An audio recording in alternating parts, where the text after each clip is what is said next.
C'est le 20 décembre 1968, 9h58, et les rues calmes de Vallejo, en Californie, sont secouées par un crime choquant et brutal. Un jeune couple, David Faraday et Betty Lou Jensen, sont garés dans une route de rencontre isolée lorsqu'un tireur surgit de l'obscurité. Le son des tirs d'armes à feu résonne dans l'air nocturne, et la voiture du couple s'arrête brusquement. Des éclaboussures de sang recouvrent le tableau de bord et la vitre pare-brise alors que le tireur, une figure enveloppée dans l'obscurité, déverse une pluie de balles. Le corps inerte de David Faraday s'affaisse sur le siège conducteur. La scène qui s'est déroulée cette nuit-là était une de chaos et de carnage absolu. L'air est lourd de l'odeur âcre de la poudre à canon et du goût métallique du sang. Des éclats de verre et des métals tordus jonchent le sol alors que la voiture des victimes gît en un amas crumelé. Le seul son est le lointain bourdonnement d'une voiture passant, un contraste jarring avec le silence étrange qui suit un crime de cette ampleur. Dans l'obscurité, la seule lumière vient d'une ampoule de rue lointaine, projetant des ombres longues sur le paysage désert. Le tireur, une figure enveloppée dans l'obscurité, est un aperçu fugace du mal, un monstre qui frappe sans avertissement ni miséricorde. Ses yeux sont fixés sur sa proie alors qu'il déverse une pluie de balles mortelles, chaque tir un coup précis qui laisse les victimes inanimées et impuissantes. Son visage est caché, dissimulé derrière un masque de quelque sorte, ajoutant à la menace et à la terreur qu'il inspire. Sa présence est un rappel glacial qu'il est toujours en train de regarder, toujours en train d'attendre, pour sa prochaine victime. Dans ce moment, il est le maître de son domaine, une force de la nature qui ne peut pas être arrêtée. Les témoins dans la zone sont insouciants de l'horreur qui vient de se dérouler. Ils n'entendent rien, ne voient rien, alors que le tueur disparaît dans la nuit. Le son des tirs d'armes à feu est étouffé, et l'obscurité de la nuit cache la vérité de ce qui s'est passé.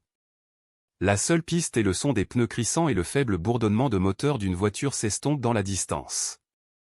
Alors que les minutes passent, la réalité de ce qui s'est passé commence à se faire sentir, et la panique s'installe, mais le tueur est déjà loin. Avant de continuer, cliquez sur l'abonnement et la cloche. Nous publions de nouveaux cas chaque jour. Préparez-vous à plonger dans l'une des affaires de tueurs en série les plus notoires de l'histoire américaine. Restez avec nous, et nous vous emmènerons sur une quête à travers la tête tordue d'un tueur qui a laissé derrière lui une traînée de sang, de terreur et de messages cryptiques. C'est une histoire qui vous laissera sur le bord de votre siège, remettant en question tout ce que vous croyez savoir sur le crime et la justice. Je vais vous emmener en arrière jusqu'au début de cette histoire, aux années 1960, lorsque le tueur du Zodiac a émergé comme une figure sombre sur les marges de la société. Un personnage charismatique avec une penchant pour le dramatique, le tueur du Zodiac était un manipulateur maître, toujours un pas devant la loi. Il prétendait être membre d'une société secrète, un groupe connu sous le nom de Zodiac, et ses crimes étaient une forme tordue de communication, un jeu de chat et de souris entre le tueur et les autorités. C'est une histoire d'obsession, d'un tueur qui était poussé par un désir tordu de devenir célèbre, de être connu, et de être rappelé. À travers une série de lettres cryptiques et de codes, le tueur du Zodiac taquinait la police, les médias et le public, toujours restant un pas devant ses poursuivants. Ses crimes étaient brutaux, son modus operandi était toujours le même, et pourtant, malgré les meilleurs efforts des autorités, il restait en liberté, un fantôme qui semblait hanter les ombres de la Californie du Nord. Le tueur du Zodiac était un nom qui inspirait la peur dans les cœurs des gens, un nom qui était synonyme de terreur et de violence. Ses crimes étaient inexprimables, ses méthodes étaient rudes, et son impact était profond. Il était un manipulateur maître, un individu tordu qui se réjouissait de la peur et de la chaos qu'il inspirait. Ses crimes étaient un produit de la tête tordue, une tête qui était poussée par un désir de pouvoir et de contrôle. Alors que nous plongeons plus profondément dans le monde tordu du tueur du Zodiac, nous explorerons les crimes qui l'ont rendu célèbre, les codes qu'il a laissés derrière lui, et les investigations qui ont été lancées pour le faire justice. Nous parlerons à des experts, à des enquêteurs, et à ceux qui connaissaient le tueur, pour obtenir une meilleure compréhension de la tête d'un monstre. C'est une histoire qui vous laissera remettre en question tout ce que vous croyez savoir sur le crime et la justice. Le tueur en série connu sous le nom de Zodiac Killer est le personnage central de ce cas, un nom qui fait frémir de nombreuses personnes, l'énigme qui reste non résolue à ce jour. L'identité véritable du tueur reste inconnue, mais les détails de son affaire continuent à fasciner.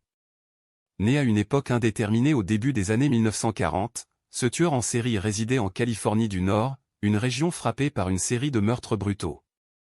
L'âge du tueur, bien que inconnu, est estimé être compris entre 25 et 40 ans au moment de leur crime. Leur anonymat n'a fait qu'ajouter à la mystique entourant ce cas notoire. La vie quotidienne du Zodiac Killer semblait ordinaire, avec un emploi dans un chantier naval local et une famille qui paraissait normale. Cependant, leur façade ordinaire cachait un secret sombre, un secret qui aurait plus tard choqué leur communauté. Cette personne semblait être bien aimée par ses collègues et ses voisins, qui la décrivaient comme étant calme, observante et courtoise. En surface, il semblait être un homme de famille travailleur, avec une épouse et des enfants à prendre soin. Mais personne ne savait que cette vie ordinaire cachait une vérité sinistre. Malgré la vie ordinaire du Zodiac Killer, il y avait des moments qui les faisaient paraître sympathiques et relatables. Ils étaient supposés être un joueur de l'écureuil habile, et ils ont même participé à des tournois d'échecs locaux. Cette intelligence et ce raisonnement stratégique ont ajouté à la complexité du cas, laissant les enquêteurs avec plus de questions que de réponses.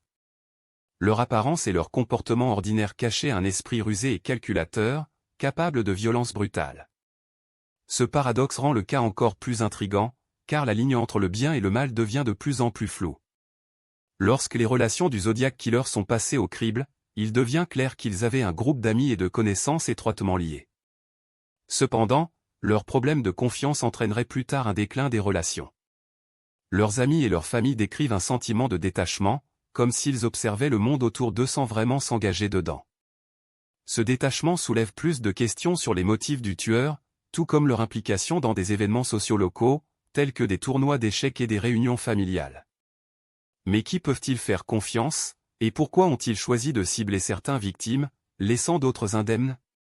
Le 27 septembre 1969, une soirée d'automne fraîche à Vallejo, en Californie, le soleil se couche sur la baie de San Francisco. Il est 20 heures, les rues sont calmes, l'air est frais, avec un léger brouillard qui s'approche de l'océan Pacifique. Les résidents de Vallejo se préparent pour une nuit paisible, sans savoir que l'horreur allait bientôt se dérouler. Les rues sont faiblement éclairées, avec seulement quelques lampadaires qui fournissent une lumière, projetant de longues ombres sur le bitume. À mesure que la nuit tombe, la ténèbre semble engloutir la ville entière. Dans les semaines précédant cette nuit fatale, une série de lettres mystérieuses et de codes a été envoyée au Vallejo Times Herald, revendiquant la responsabilité de plusieurs meurtres brutaux. Les lettres sont cryptiques, suggérant un plan plus vaste, mais la police est perdue. Le département de police de Vallejo travaille sans relâche pour décoder le code, mais jusqu'à présent, cela a mené à des impasses. Alors que la police cherche des indices, un sentiment d'inquiétude s'installe dans la communauté, avec les résidents se demandant s'ils seront les prochains. Le modus operandi du tueur commence à prendre forme, un signe sinistre qui changera à jamais le visage de la Californie du Nord.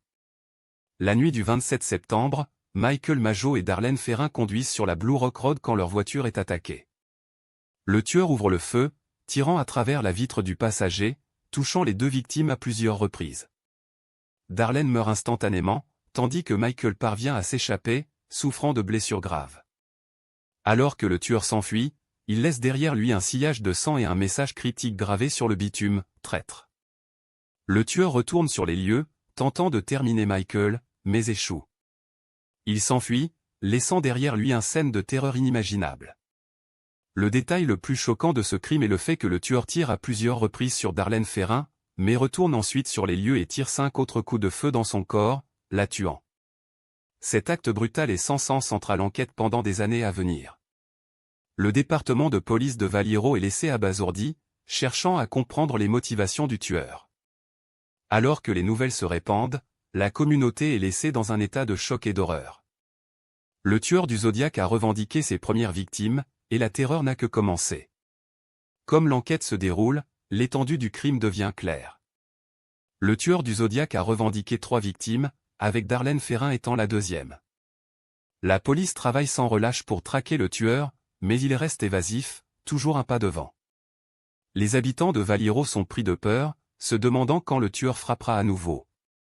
La question qui se pose à tous est, qui est derrière ces crimes odieux? L'enquête est tout juste commencée, mais une chose est certaine, le tueur du Zodiac ne s'arrêtera à rien pour revendiquer d'autres victimes.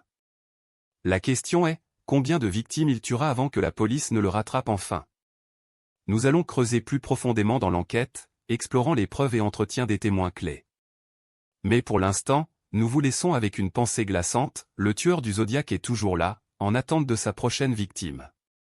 Le 27 septembre 1969, Michael Mageau et Darlene Ferrin conduisent sur la Blue Rock Road quand leur voiture est attaquée par le tueur du Zodiac.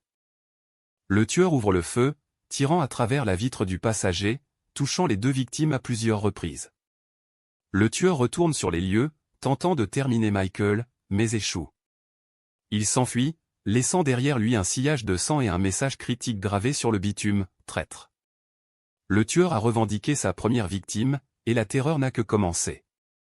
Le tueur du Zodiac a revendiqué 3 victimes, avec Darlene Ferrin étant la deuxième. La police travaille sans relâche pour traquer le tueur, mais il reste évasif, toujours un pas devant. Les habitants de Valiro sont pris de peur, se demandant quand le tueur frappera à nouveau. La question qui se pose à tous est, qui est derrière ces crimes odieux? Le tueur du Zodiac ne s'arrêtera à rien pour revendiquer d'autres victimes. La question est, combien de victimes il tuera avant que la police ne le rattrape enfin? Les policiers ont d'abord répondu à la série de meurtres avec une procédure standard, en envoyant des détectives pour enquêter sur chaque scène de crime. Ils ont collecté des preuves, pris des déclarations de témoins et de familles de victimes, et ont tenté d'identifier tout suspect potentiel. Cependant, avec aucune apparente connexion entre les affaires, l'enquête s'est bloquée.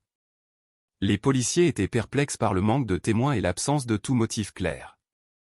Alors que le nombre de victimes continuait à augmenter, l'enquête devenait de plus en plus complexe.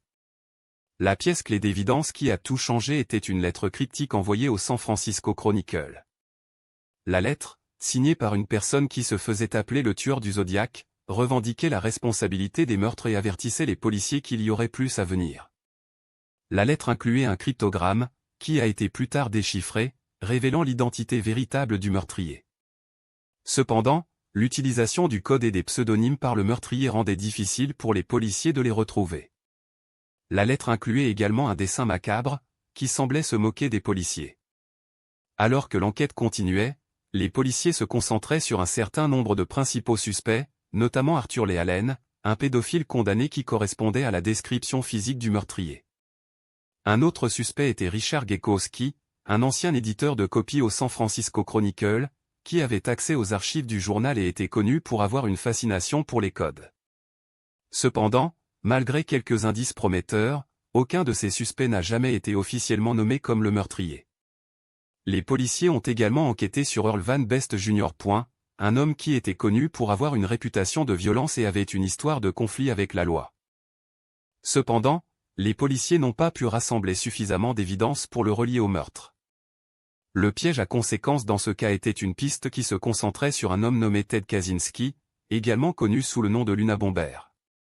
Les policiers ont été menés à croire que Kaczynski était le tueur du Zodiac en raison de son utilisation du langage critique et de son histoire de violence. Cependant, cette piste a gaspillé des mois d'enquête et a détourné l'attention des policiers d'autres suspects potentiels. Les policiers ont également découvert une lettre de Luna Bomber, qui semblait correspondre au style des lettres du tueur du Zodiac. Cependant, il a été plus tard déterminé que la lettre était une fausse piste. Et maintenant, nous arrivons à la révélation la plus choquante qui n'a personne prévu. Arthur Lee Allen, un pédophile condamné, était le principal suspect pendant des années en raison de sa ressemblance frappante avec le dessin composite du tueur du Zodiac. Cependant, c'est son propre neveu qui a dénoncé les comportements suspects d'Allen aux policiers. L'alibi d'Allen pour l'un des meurtres ne s'est pas vérifié, mais malgré cela, il n'a pas été inculpé en raison d'un manque d'éléments de preuve. Le neveu d'Allen a finalement retiré sa déclaration. Le tour de table est que le neveu d'Arthur Lee Allen est revenu plus tard, affirmant qu'il avait inventé l'histoire, et que Allen était bien un suspect. Ce tour de table plonge tout le dossier dans le chaos, car les enquêteurs sont laissés se demander toutes leurs théories précédentes. Allen est décédé en 1992, mais pas avant d'avoir laissé derrière lui une traînée de lettres critiques et de codes qui continuent à confondre les experts.